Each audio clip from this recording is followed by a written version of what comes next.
정영훈입니다.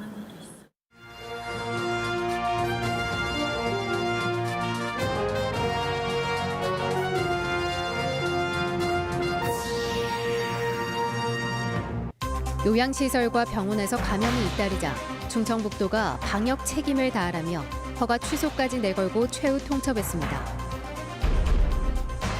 강력한 한파가 몰려오고 있습니다. 방역당국도 시설 농가도 추위와 사투를 벌이고 있습니다. 발열 체크용 비접촉식 측정기가 강력한 한파의 무용지물이라는 불만이 잇따르고 있습니다. 우청을 말린 시래기가 요즘 제철을 만났습니다. 최근 웰빙 바람을 타고 농한기 소득원으로 주목받고 있습니다. 여러분 안녕하십니까? 집단 요양시설과 병원에서 감염이 계속해서 나오자 충청북도가 시설 책임자에게 방역에 책임을 다하라는 행정명령을 내렸습니다. 종사자 관리를 못해 감염이 계속되면 아예 허가 취소까지 하겠다고 최후 통첩했습니다. 신미희 기자가 보도합니다. 환자와 종사자가 100명 넘게 확진된 청주 참사랑 요양원 집단 감염은 지난달 17일 조리사에서 시작됐습니다. 올 초부터 7명이 확진된 옥천의 한 정신병원 집단 감염 역시 종사자에서 시작됐습니다. 지금까지 확진자가 발생한 집단 요양시설과 병원은 20곳, 400명이 넘습니다. 충북 전체 확진자의 34%를 차지합니다. 30명이 넘는 사망자 대부분이 이런 집단시설과 병원에서 확진된 고령의 환자들이었습니다. 충북 방역당국은 출퇴근하는 종사자 감염이 시설 집단 감염으로 확산된 점에 주목하고 시설 책임자에게 최후 통첩했습니다. 종사자에게 출퇴근 외에는 모든 외부 활동을 금지시키고 하루 2차례 종사자 건강 상태를 확인해서 매일 시군에 보고하도록 했습니다. 또 매주 한 차례 반드시 종사자 PCR 진단 검사를 실시하고 시설 내 감염 예방 수칙을 제대로 교육하라고 행정명령했습니다. 그 취약 지역으로다가 지금 감지가 돼서 이대로 그냥 2단계에 준하는 거로 가는 것보다는 조금 더 강화할 필요가 있다. 그래서 긴급히 진행을 지금 해야 되겠다. 행정명령을 어겨 확진자가 나오면 과태료는 물론 허가 취소로 책임을 묻겠다는 게 충북 방역당국의 기본 입장입니다. 오는 17일까지 계속되는 사회적 거리두기 2단계 기간에 적용되는 이번 행정명령이 감염 고리를 끊을 최후의 백신이 될 수 있을지 대책의 강도가 높아지고 있습니다. MBC 뉴스 신미희입니다. 지난달 청주 소규모 교회발 집단 감염 역시 상주 BTJ 열방센터와 관련이 있는 것으로 나타났습니다. 청주시는 열방센터 방문자 명단과 기존 확진자를 대조한 결과 목사 1명과 신도 일부가 열방센터를 방문했던 것으로 확인했습니다. 또 이들로부터 시작된 열방센터 관련 청주 지역 확진자는 37명으로 늘었습니다. 한편 충주와 괴산에서도 열방센터 관련 확진자가 2명씩 추가되면서 충북 곳곳에서 열방센터발 확산이 이어지고 있습니다.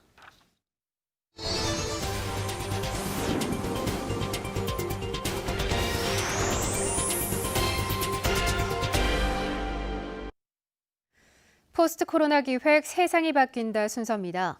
팬데믹 1년 만에 일상화된 비접촉 문화 속에서 디지털은 생활의 필수 언어가 됐습니다. QR코드 찍으라는 건물 출입 절차부터 장벽으로 인식하던 노인층들이 뒤늦게 공부를 하겠다며 머리띠를 둘렀습니다. 보도에 심충만 기자입니다. 올해 70대 중반에 접어든 장태순 씨. 출입 인증을 위한 QR코드 하나 만드느라 스마트폰과 씨름 한판을 벌입니다. 우후죽순 늘어난 이런 출입 인증 절차가 디지털 문맹인 노인층에겐 사실상의 장벽. 인증을 해야 되는데 인증이 안 돼.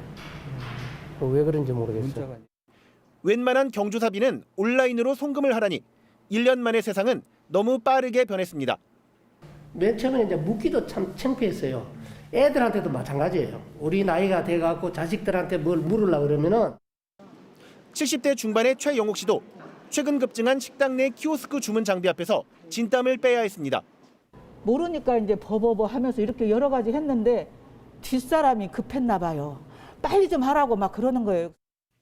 이러니 점점 설 자리가 줄어듭니다. 눈만 뜨면 세상은 변하는 거예요. 그래서 이걸 모르면은 우리는 정말 이건 목숨만 살았지 우리가 편한 것은 하나도 못 누리고 살다 죽겠더라고요. 이런 노인들이 심지어 손잡버린 청년들에게 배움을 자청하며 머리띠를 맸습니다.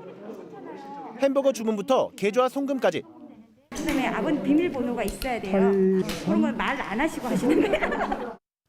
달라진 현실에서 좌충우돌하던 노인들이 또 다른 홀로서기에 첫 발을 떼는 것입니다. 죽기 전에 좀 내가 하고 싶은 걸 한다면은 디지털 세계에 한번 빠져보자. 그래갖고 열심히 노력하는데. 지난해 10월엔 아예 정부 주도의 프로그램이 생겨날 정도로 디지털 문맹 탈출의 절실함은 높아졌습니다. 한 번 배우신 분들은 뭐 5번, 10번도 계속 오셔가지고 다른 주제를 가지고 이것 좀 더 알려줘라고 하면서 오시는 분들 굉장히 많습니다. 그래서 아예 4대의 차량을 개조한 이동형 디지털 교실을 만들어 농촌 마을을 구석구석 찾아다닙니다. 비대면 교육 체계가 안 잡힌 어르신들 대상으로 이런 질적 교육을 해드리기 위해서 가가호 방문해드리는 교육을 진행하고 있습니다. 5달째 진행된 디지털 문맹 퇴치 교육에는 코로나19 3차 대유행이라는 파행에도 불구하고 충북에만 노인 1만 5천여 명이 참여했습니다. MBC 뉴스 심충만입니다. 청주의료원 확진자 격리병동에서 근무하는 20대 간호조무사가 양성 판정을 받았습니다. 확진 간호조무사는 집단 감염이 발생한 참사랑 요양원에 확진자 입원을 지원했던 인력으로 지난 4일부터 발열 증상을 보인 것으로 알려졌습니다.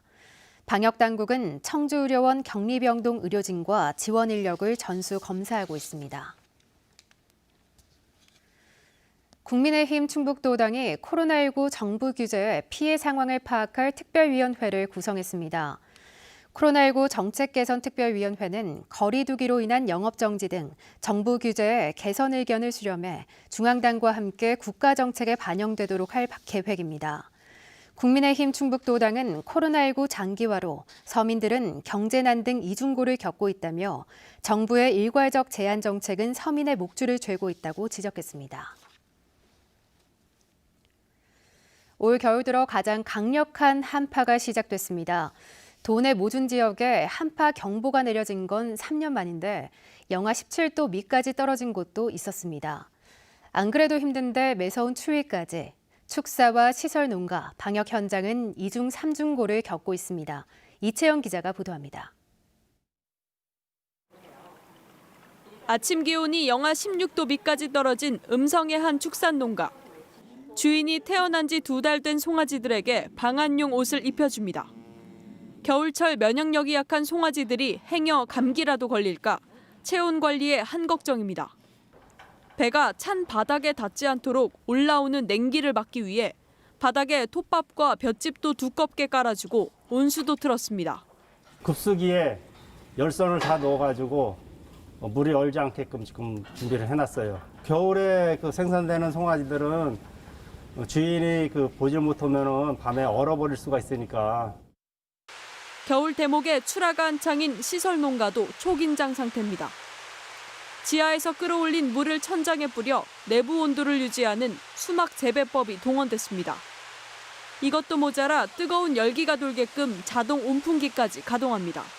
행여라도 온풍기가 한달라도 밤에 작동이 안 되면 딸기 생육에 많은 지장이 오기 때문에 밤에도 나와서 한 번씩 점검해보고 그럽니다. 영하의 강추위로 선별진료소안 체온계는 먹통이 됐고 물티슈도 꽁꽁 얼어버렸습니다. 의료진들은 사방이 트인 천막에서 얇은 방호복을 입고 추위와 사투를 벌이고 있습니다. 최근 대형 히터 한 대를 지원받았지만 무료 검사 건수가 2배로 폭주하면서 몸을 녹일 틈도 없어졌습니다. 계속 손소독제 사용해서 소독해야 되기 때문에 손이 너무 시립니다. 배랑 등에 하나씩 붙였고 양 발에 하나씩 핫팩 붙였고 양 팔에도 핫팩. 기상청은 영하 50도 안팎의 저기압 덩어리가 남하하면서 이번 주 후반엔 최대 영하 20도 밑까지 떨어져 한파가 절정에 이를 것으로 예보했습니다. 또 청주, 음성 등 8개 지역에 대설 예비특보를 내린 가운데 오늘 밤부터 내일 사이 많게는 10cm까지 눈이 내릴 것으로 예상했습니다. MBC 뉴스 이채연입니다. 강력한 한파가 코로나 방역에도 걸림돌이 되고 있습니다. 비접촉식 측정 장치로 체온을 재보니 이상하게 너무 낮게 나온다는 분들 많은데요. 발열 증상을 가려내는데 최우선으로 쓰이는 만큼 좀 더 세심한 사용이 필요합니다. 보도에 이지영 기자입니다. 충주의 한 선별진료소.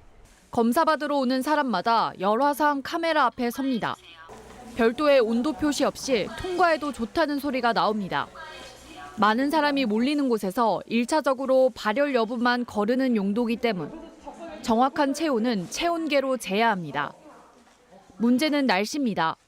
코로나19 확산 이후 피부에 직접 닿지 않는 비접촉식을 많이 쓰는데 입에 물거나 귀에 넣는 체온계보다 외부 환경에 영향을 더 받는 것. 날씨가 추워지면서 바깥에 있다가 들어와 체온을 잴 경우 제대로 인식되지 않는 경우가 나오고 있습니다. 32도, 33도로 감지하거나 아예 측정이 되지 않기도 합니다. 학교에 시험을 보려고 들어가는데 온도계를 딱 쟀는데 에러가 뜨면서 20 몇 도가 뜨는 거예요. 당황했죠. 내가 뭐가 문제가 있나 이러면서. 좀 기다렸다가 다시 재라를 했는데 그래도 안 나오기도 하고 날이 추우니까 온도가 더 낮게 나오는 것 같기도 하고 아무래도 찬바람을 계속 쐬면. 실내에서 최소 20분 이상 머물며 안정을 취한 뒤 다시 재는 게 확실하지만 찬바람에 노출이 적었던 곳으로 측정 부위를 바꾸거나 최소 2회 이상 반복해 재는 것도 방법입니다. 체온계 보관 환경 자체도 중요해 각 기계마다 명시한 적정 온도의 실내에서 써야 합니다. 일상이 된 체온 측정. 무용지물에 그치지 않으려면 정확한 사용법을 지키는 게 중요합니다. MBC 뉴스 이지연입니다. 한파특보까지 내려지며 강추위가 기승을 부리고 있는데요. 이런 한파가 반가운 사람들도 있습니다. 바로 추울수록 맛있다는 시래기를 생산하는 농가들입니다. 요즘 충북에서도 시래기가 농한기 소득원으로 주목받고 있습니다. 신병광 기자가 보도합니다. 한파가 맹위를 떨치고 있는 농촌 들녘. 비닐하우스에는 지난 가을 수확한 무에서 무청을 잘라 말린 시래기가 빼곡히 내걸려 있습니다. 일교차가 클수록 얼었다 녹았다를 반복하며 맛이 좋아지는 만큼 날씨가 추워질수록 반갑기만 합니다. 깡깡 얼어야지 맛있지요.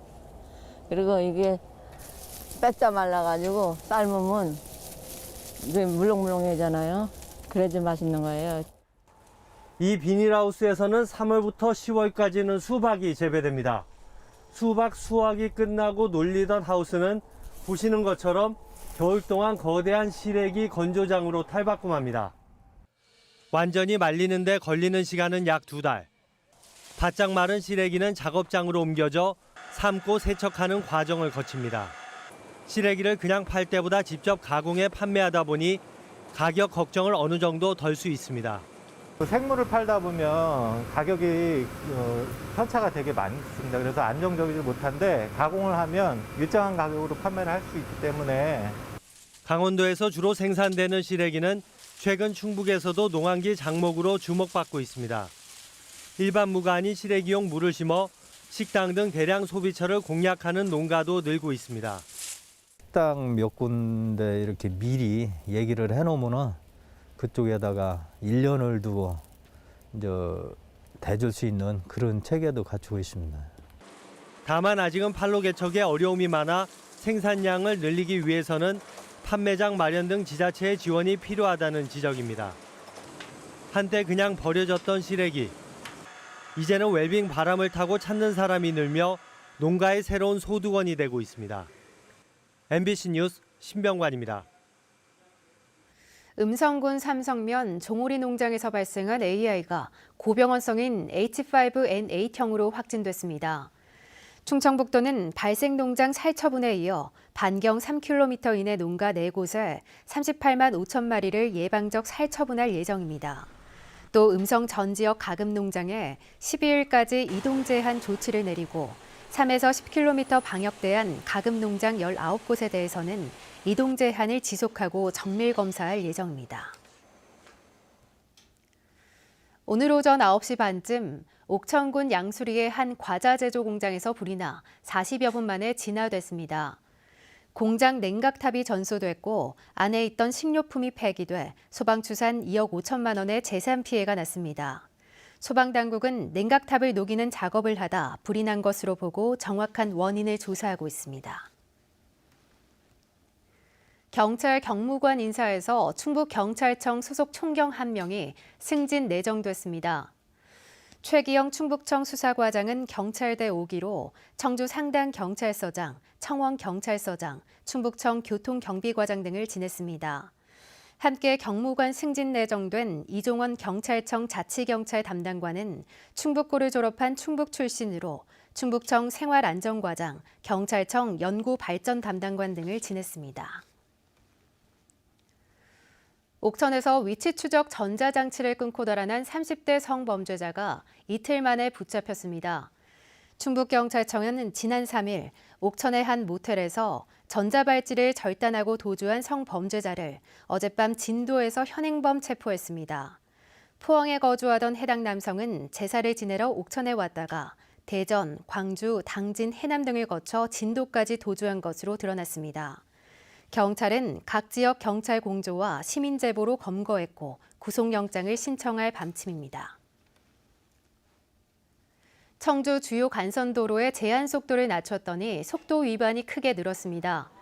충북경찰청은 청주 주요 간선도로 제한 속도를 시속 50km로 내린 지난달 한 달 동안 무인단속 장비에 적발된 속도 위반은 모두 6,115건으로 1년 전보다 170%가 늘었다고 밝혔습니다. 경찰은 여전히 많은 운전자가 제한 속도가 낮아진 것을 모르거나 기존 제한 속도에 익숙하기 때문으로 분석했습니다. 해마다 반복되는 구제역, 조류 인플루엔자 등 재난성 가축 질병에 대응할 재원 마련을 위해 가칭 도축시설 지역자원 시설세 신설이 추진됩니다.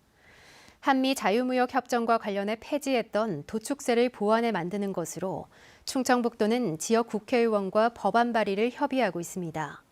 당시 도축세는 소돼지의 시가 1%를 시장 군수가 도축 사업자에게 부과했으며 이번에는 닭과 오리 추가가 검토되고 있습니다. 충청북도는 도축장 관련 환경 개선에도 재원이 필요하다고 판단하고 있습니다.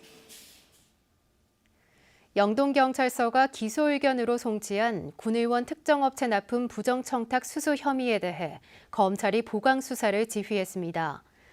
이에 따라 영동경찰서는 군 의원의 일명 김영란법 위반 혐의를 구체화하기 위해 참고인들을 대상으로 추가 조사를 벌일 방침입니다. 앞서 영동경찰서는 해당 의원이 가족 부탁을 받고 특정 업체의 마을 경로당 노래방 기기 납품을 미뤄준 정황을 토대로 불구속 입건한 뒤 기소 의견으로 송치했습니다. 뉴스를 마칩니다. 고맙습니다.